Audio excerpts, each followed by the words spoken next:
Assalamualaikum warahmatullahi wabarakatuh. Halo teman-teman semua, kembali lagi dengan saya Siti Gustina Masito dengan NIM 2024133007. Pada kesempatan kali ini saya akan membawakan materi tentang meteorologi. Meteorologi adalah ilmu yang mempelajari fenomena atmosfer dalam jangka pendek, biasanya dalam waktu harian atau mingguan. Meteorologi mencakup pemahaman tentang cuaca, yaitu kondisi atmosfer pada waktu tertentu dan di tempat tertentu yang dapat berubah cepat. Meteorologi juga berkaitan dengan pengamatan dan peramalan cuaca berdasarkan data yang dikumpulkan dari berbagai alat pengukur. Di sini ada gambar proses cuaca. Di gambar ini dijelaskan yang pertama ada evaporasi. Evaporasi adalah air dari laut, sungai, dan tanah menguap menjadi uap air akibat pemanasan matahari. Dan yang kedua ada kondensasi, di mana uap air yang naik ke atmosfer mendingin dan berubah menjadi partikel air kecil, membentuk awan. Yang ketiga ada presipitasi. Ketika partikel air dalam awan cukup besar, mereka jatuh ke bumi sebagai hujan, salju, atau es. Perubahan suhu udara juga berperan dalam proses ini, mempengaruhi kemampuan udara menampung uap air dan membentuk awan. Berikut ini ada beberapa alat yang digunakan untuk mengukur cuaca. Yang pertama ada termometer sebagai alat pengukur suhu.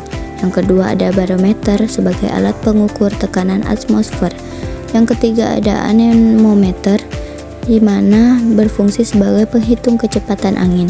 Yang keempat hygrometer, yaitu untuk mengukur kelembapan udara. Apa sih pengertian sistem cuaca? Sistem cuaca adalah kumpulan proses kompleks yang terjadi di atmosfer bumi. Proses-proses ini melibatkan interaksi antara berbagai faktor seperti suhu, tekanan udara, kelembapan, dan angin.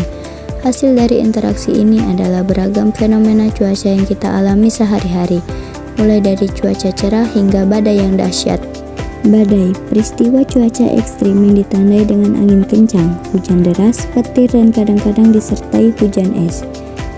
Yang kedua ada angin, pergerakan udara yang dapat bersifat lokal, misalnya angin darat dan angin laut, atau berskala besar misalnya angin musim. Yang ketiga ada hujan. Presipitasi yang paling umum terjadi ketika uap air di atmosfer mengembun dan jatuh ke permukaan bumi. Yang keempat ada salju. Presipitasi yang terjadi pada suhu rendah di mana uap air berubah menjadi kristal es. Yang kelima ada kabut. Fenomena cuaca yang terjadi ketika uap air mengembun dekat permukaan bumi mengurangi jarak pandang. Peramalan cuaca adalah proses menganalisis data cuaca untuk memprediksi kondisi atmosfer di masa depan. Proses ini melibatkan pengumpulan data dari alat seperti termometer dan barometer, serta penggunaan teknologi satelit dan radar untuk mengamati pola awan dan curah hujan. Data yang diperoleh dianalisis menggunakan model matematis, seperti model atmosfer numerik untuk menghasilkan ramalan. Metode seperti rantai Markov juga digunakan untuk memodelkan ketidakpastian dalam kondisi cuaca. Demikian tugas saya yang dapat saya sampaikan. Banyak kurangnya saya mohon maaf. Terima kasih. Wassalamualaikum warahmatullahi wabarakatuh.